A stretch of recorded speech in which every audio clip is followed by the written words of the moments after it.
meurt. D'autant que la vie moderne n'est pas celle des anciens, Exactement. de bien loin.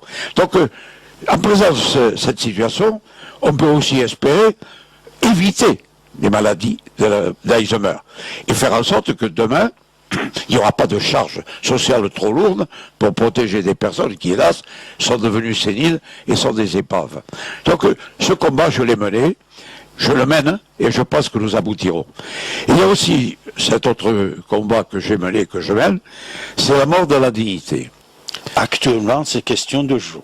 C'est-à-dire, moi toujours je mets Henri Caillavet, j'ai dit, je répète, sénateur Henri Caillavet, un législateur révolutionnaire de 2 siècles.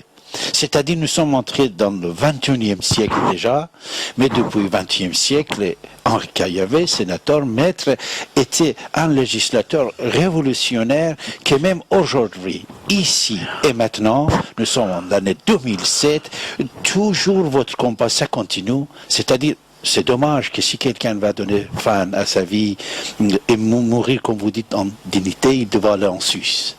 Et sénateur Henri Caillavet, qui est avant-garde de cette pensée, de cette idée française, parce que l'idée aussi il est français, puisque Caillavet il est français. Alors ça c'est vraiment dommage d'aller ailleurs pour mourir en dignité, mais sénateur Henri Caillavet, ça, surtout puisque d'ici 2 semaines, moins de 2 semaines, ça sera l'élection présidentielle. Est-ce qu'avec les candidats, vous avez pu envoyer votre message concernant cette idée-là que depuis déjà 20e siècle, vous combattez dans le monde entier et heureusement, vos idées déjà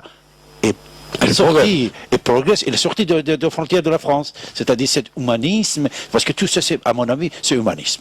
De la laïcité, de tout. C'est la laïcité, l'humanisme. Voilà, humanisme. Alors, que pensez-vous concernant les présidentielles de 22 avril, concernant cette loi-là? Parce qu'il faut vous dire, il faut dire à nos auditeurs, sénateur Henri Caillavet aussi était d'origine.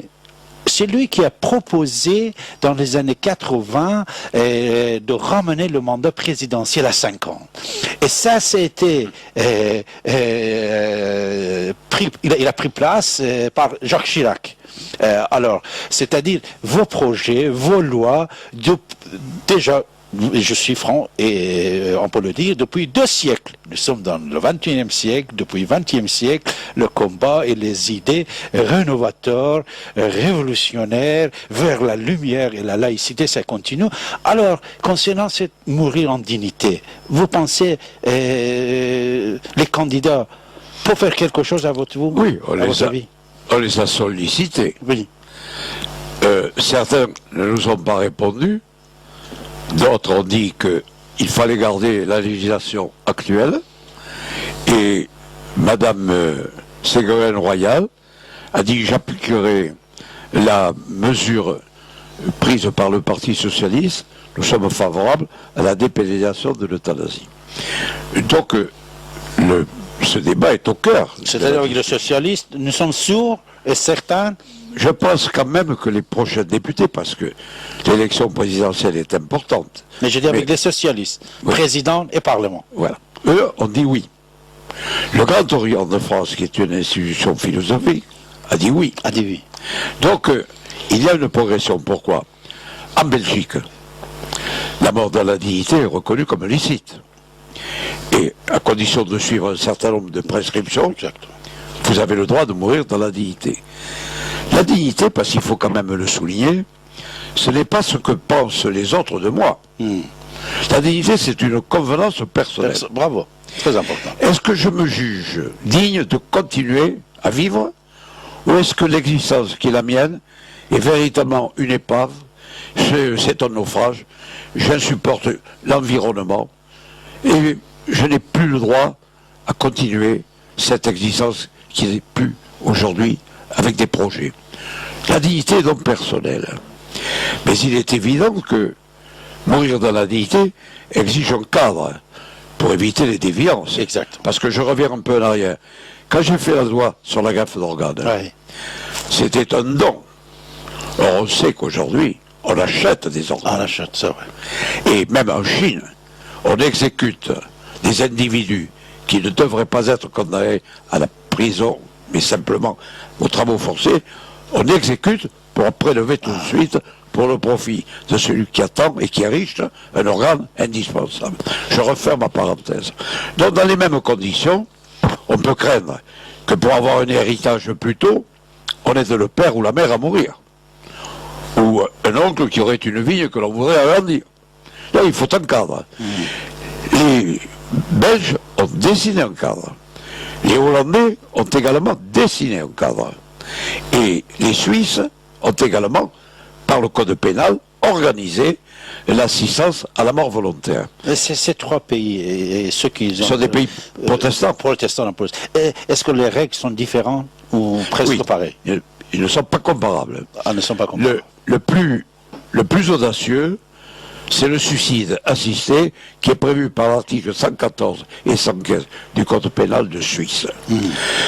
Si vous êtes membre de l'ADMD et que deux docteurs disent que, effectivement, votre demande de délivrance, parce que vous êtes âgé, ou parce que vous avez des douleurs insurmontables, ou des souffrances psychiques que vous ne pouvez pas maîtriser, si ces deux docteurs considèrent que votre demande est libre, qu'elle a été réitérée, qu'elle est révocable, parce que peut-être qu'au dernier moment, vous basculez, vous dites, je ne veux pas qu'on me touche. Dans ces conditions, si vous êtes membre de l'association, vous allez dans un établissement public, je dis bien, établissement public, vos amis vous portent... Pas à la maison. Ou si vous voulez. C'est à la maison. Mais on préfère. La présence de moi. Oui, parce que on peut plus facilement apporter les médicaments à l'hôpital, à l'établissement public, à l'EMS, et dans ces conditions, on vous aide à absorber les éléments mortifères. Mais on vous tient la main, vous n'êtes pas seul, vous n'êtes pas dans la solitude. Moi, lorsque j'ai aidé mon père avec mon frère à mourir, pourquoi? C'est que notre père avait décidé de se suicider.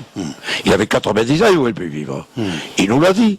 Vous allez me retrouver, je me serais logé une balle dans la tête. Est-ce qu'on allait laisser notre père mourir tout seul? Il nous a dit, bien alors, restez à mes côtés. Aidez-moi à mourir. Et nous encourions la réclusion. Moi, j'étais avec 4 enfants, 4 fils. J'étais radié de l'ordre des avocats. J'aurais été également, je perdais tous mes mandats électifs. C'était grave. Mon frère, pharmacien, rayé, lui aussi avait de la famille. Mais l'amour que nous portions à notre père a été tel que le code pénal, nous ne le connaissions pas. Là aussi, nous étions des rebelles.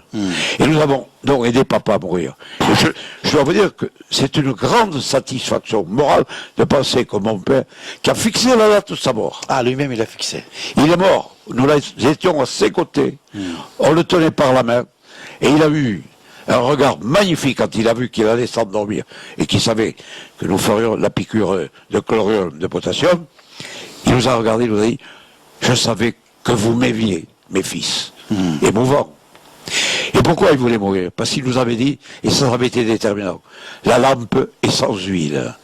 Autrefois, les lampes étaient à huile. Exactement, oui. Et donc, il n'y avait plus d'huile, il voulait mourir. Je reviens à notre propos maintenant. Ça aussi, c'est un de vos courages, grand courage dans les Caillavet. Oui, surtout à l'époque.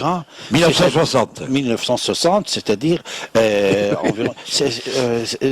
Cette courage, vraiment, c'est assez énorme. Et depuis, est-ce que cet acte-là qui vous a ramené de passer les lois concernant oui, il y a deux. Un, j'ai appris et j'ai été l'avocat dans cette affaire d'une jeune femme qui avait 18 ans, qui était la maîtresse d'un patron pâtissier boulanger. Elle n'avait pas de relation. Elle est allée à Tarbes. Elle est tombée entre les mains, entre guillemets, d'une faiseuse d'ange. Et elle est morte d'une crise d'éclampsie à 18 ans. Oh là là. Ça m'avait révolté. Parce que ma femme, si j'avais pas voulu un 4e enfant, dans ma famille il y a des médecins, j'étais député, j'avais toutes les facilités, optima pour faire avorter ma femme. Selon que vous serez puissant ou misérable. Donc, je me suis révolté. Et quand j'ai aidé papa à mourir, j'ai dit, mais quand même, il faut se battre sur la mort. Parce que la mort, c'est le dernier acte de la vie. On ne sait pas ce qu'il y a de l'autre côté. Moi, personnellement, je ne suis pas croyant. mais je respecte ceux qui croient. Il y a peut-être en effet autre chose. Mais ce basculement, il ne faut pas être seul. Et mon père avait fixé la date. Et il nous a dit, c'est ce jour-là. Et c'est vrai que c'est ce jour-là. C'était quel jour, maître Henri? Pardon? C'était quel jour? C'était vous rappelez? Jeudi 26 décembre 1960. On avait passé le déjeuner. Quelque rapport avec le 25 décembre? Non, on avait déjeuné. On avait eu le déjeuner de Noël. Déjeuner Il y avait mes enfants, il y avait ceux de mon père, de mon frère. Mon père a été parfait. Personne ne pouvait savoir ce qui allait se faire. Mais monsieur Bassis, je vais vous dire, ce n'est pas d'avoir aidé papa à mourir qui est dur. C'est que nous n'avons pas pu le dire à nos femmes. Or, moi, je devais une partie de ma liberté par rapport à la Gestapo, parce que ma femme n'a pas bronché. Elle avait son gros ventre, elle a accouché, elle a été violentée intellectuellement, elle n'a pas... Et je veux dire à celle qui m'avait déjà donné 4 enfants, que j'avais aidé mon père à mourir. De peur, un jour un propos, en discutant, qu'un enfant l'ait entendu. Et mon frère et moi, nous sommes convenus de n'en parler que beaucoup plus tard. Et de fait, c'est 15 ans plus tard. 15 ans. Que mon frère et moi, alors. nous l'avons dit à nos femmes. Mais ma femme m'a dit, je m'en doutais et je le savais. Donc elle l'avait compris. Parce que je l'avais quitté, j'étais revenu, j'étais bouleversé. Et aux obsèques de mon père, au crématoire, je pensais quand même, quand j'ai vu partir le cercueil, je pensais que c'était moi qui avais donné la mort avec mon frère. Bon, tout ça, c'est pour vous dire que la mort fait partie de la vie. Il faut respecter la mort. Il faut non pas l'occulter, mais l'humaniser. Elle est en nous. Elle est inéluctable.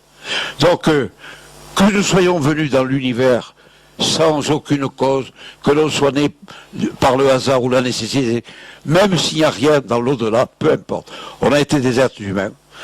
On a droit à être respecté en cette qualité humaine. Et même si nous n'avons été qu'une petite luciole dans la nuit, et que notre existence est infiniment petite par rapport au cosmos, il faut respecter autrui. Et la dignité de la mort fait partie de la dignité de la vie. Alors, sur tous ces combats, c'est vrai que j'ai mené, mais il y en a un autre, auquel je me suis également attardé, c'est la défense des homosexuels. Ah oui, c'est vrai. Moi, je considère que l'identité sexuelle doit être protégée. Que deux femmes s'aiment, pourquoi pas? Ce n'est pas à moi à juger. Moi, j'aime une femme, je n'aurais pas aimé un homme. La nature ne m'a pas permis d'aimer un homme. Elle m'a donné la joie de participer avec une femme à l'amour. L'identité, elle se porte dans la tête. Il y a des femmes qui se croient hommes, il y a des hommes qui se croient femmes. C'est leur liberté. L'alcool est libre, à condition qu'il n'y ait pas de violence. Exact. Et moi qui ai défendu les homosexuels, hommes et femmes, par contre, je trouve très malsain, nauséabond, ces cortèges de gays, quand je vois deux hommes qui s'enlacent et qui s'embrassent, deux femmes qui se frottent, non, qui fassent ça entre eux. Mais je ne suis pas obligé d'y participer. Ça, c'est malsain. Ça, c'est de l'exhibitionnisme. Pour autant, il faut défendre la liberté sexuelle à condition qu'il n'y ait pas de violence. La pédophilie, il n'est pas question de céder quoi que ce soit, parce que c'est affreux. Exact. Il y a déjà des hommes Oui. qui violent des petites filles. On a appris qu'il y avait des violeurs de bébés de 10 mois. Oh là là. Où va-t-on? Que ces individus soient placés sous une camisole chimique qui les empêche de commettre des erreurs, ou des crimes, oui. Que des femmes puissent s'aimer, c'est d'accord. Mais qu'il y ait de la violence, certainement pas. Que deux hommes puissent torturer un autre parce qu'il ne veut pas se donner à eux, ce n'est pas acceptable. Donc, quand il y a le consentement, et que c'est l'épanouissement personnel du couple, de deux femmes ou deux hommes, ce n'est pas à moi, Henri Caillavet, qui suis hétéro, à apprécier ce comportement.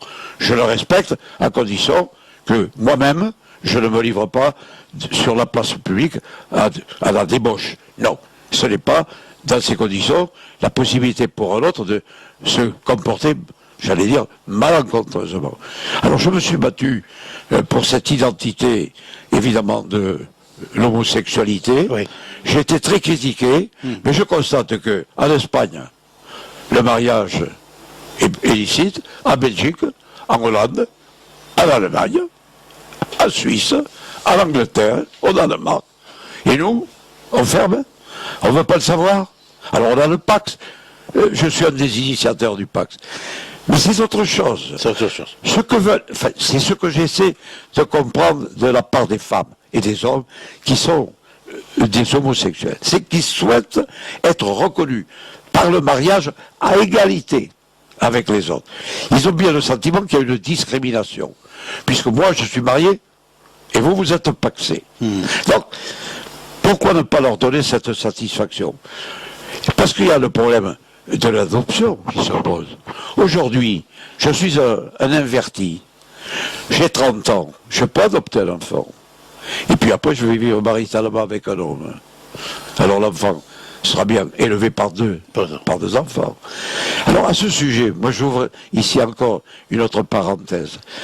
Pourquoi je me suis battu pour les mères porteuses? Lorsque j'ai dit, voilà une femme, son utérus n'est pas porteur.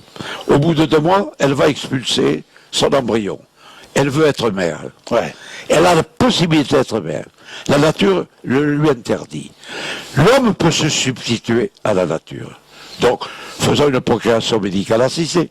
Nous prenons l'ovocyte de cette femme, nous le faisons féconder par qui elle veut, et ensuite je nide dans l'utérus de la personne qu'elle a choisie, la femme tierce, la femme de substitution, la mère porteuse, qui va porter l'enfant et qui va délivrer l'enfant à cette femme qui est quand même biologiquement la mère. C'est elle qui a donné les ovocytes. Elle ne l'a pas porté, mais elle a la joie d'être mère. Alors, quand on sait que aux États-Unis, c'est à peu près 6 à 7 000 mères porteuses par an. Oui, qu'en Angleterre, c'est à peu près 800 à 1000. Oui. Que en Hollande, c'est à peu près 600. Et qu'en France, on dit non. Et que mon association a été dissoute, je me suis évidemment incliné à avoir une décision du juge, je suis avocat. Ouais. Mais je trouve que ce n'est pas juste. Parce que moi, j'ai le droit d'avoir le bonheur d'être un père, et une femme n'a pas le droit à ce bonheur d'être mère. Donc là aussi, je me suis engagé. Et ça, c'était le problème de la sexualité. J'en conviens. Mais je me suis efforcé d'aborder les débats les plus, j'allais vous dire, les plus extraordinaires. Quand j'ai déposé le texte pour les transsexuels, Ouais. qu'est-ce que j'ai dit? J'ai dit que la castration ou l'excision n'était pas un crime quand elle se situait dans un certain cadre.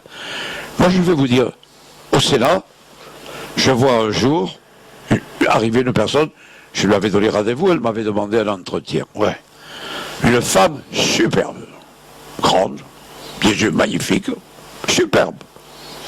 Et avec la voix quand même un peu ronde. Manquant, voilà. Ouais. Et des mains un peu épaisses. Mais pour le surplus, une beauté de fille. Belle poitrine, femme superbe. Et puis elle m'explique ses malheurs. Elle me dit, je suis un transsexuel. Je ne sais pas si je suis un homme ou si je suis une femme. Quand je passe à la douane, elle était dans une grande entreprise de tapisserie et de mode. Quand je passe à la douane, j'ai tout le monde autour de moi, des attouchements scandaleux, et je suis obligé de les supporter, puisque ce sont des douaniers. Il faut venir les CRS, je deviens l'objet, je suis en exhibition. Elle m'a dit, vous ne pouvez pas savoir, je ne veux plus voyager. Et elle m'a dit, moi je suis un homme. Elle tombe sa jupe. Évidemment, je me rends compte que c'est un homme. Ah. Alors, si je fais castrer cette personne, si on lui enlève son membre viril, c'est un crime. Mais si ma loi est votée et que le docteur enlève par la chirurgie, ce qu'on fait au Maroc, ce qu'on fait en Angleterre, et renappe, refait un vagin... En Iran, des ayatollahs, c'est autorisé. Oui, je sais. Ça, c'est même... Dans ce pays, c'est même assez surprenant. Et donc, on peut, à ce moment-là, donner un nouveau sexe à des personnes qui le demandent. Alors là aussi, vous me direz, c'est très très marginal, c'est vrai, mais cet élément de liberté, il faut le protéger partout. Et c'est parce que la liberté est d'une manière permanente en danger qu'il ne faut jamais baisser la garde. Et c'est pourquoi je vous dis, je suis un révolté, je suis un rebelle, je suis un combattant. Et si même dans l'au-delà, je peux combattre, je n'hésiterai pas. Pour 2 siècles. Vous écoutez radio, ici et maintenant sur 95.2 FM, vous regardez la télé, ici et maintenant.com, bien sûr, dans le monde entier. Et j'ai le plaisir et l'honneur de le recevoir encore une fois dans notre studio de la radio, ici maintenant, mon maître et sénateur Henri Caillavet. On le doit beaucoup, c'est-à-dire un législateur révolutionnaire de 2 siècles. Maître Henri Caillavet, ses combats, ça continue et il n'arrête pas à continuer les combats qu'il a commencé depuis sa jeunesse. Grâce à vous. Merci. En plus, je ne vous cache pas, je suis n'importe où, mon cher maître Henri Caillavet. J'étais à Londres l'autre jour, à Luxembourg, j'ai donné une conférence, en Belgique. Vous savez que les gens, ils vous connaissent, ils ont beaucoup de respect pour vous. C'est-à-dire, l'autre jour, j'ai entendu Michel Alliot-Marie lisait dans son débat avec Nicolas Sarkozy, comme quoi, quand je suis n'importe où, on parle de la Tour Eiffel et tout de suite on parle de Jacques Chirac. Mais je vais vous dire, avant de parler de la Tour Eiffel, je suis dans n'importe quelle réunion dans le monde, on parle de Henri Caillavet, je vous assure. Et surtout, je veux, sur l'antenne, bien sûr, présenter la salutation de 2 personnes qui m'ont chargé de vous saluer, mon cher maître. Une, c'est Chabanou, la reine, l'ancienne reine de l'Iran, Diba Farah Pahlavi, que nous avons pu voir son interview avec Mireille Dumas grâce à vous la semaine dernière. Alors, Chabanou m'a chargé de vous présenter ses salutations. Notre ami Roger Ernoux, avec Charles, vous étiez un ami, comme tout le monde, on vous respecte beaucoup pour...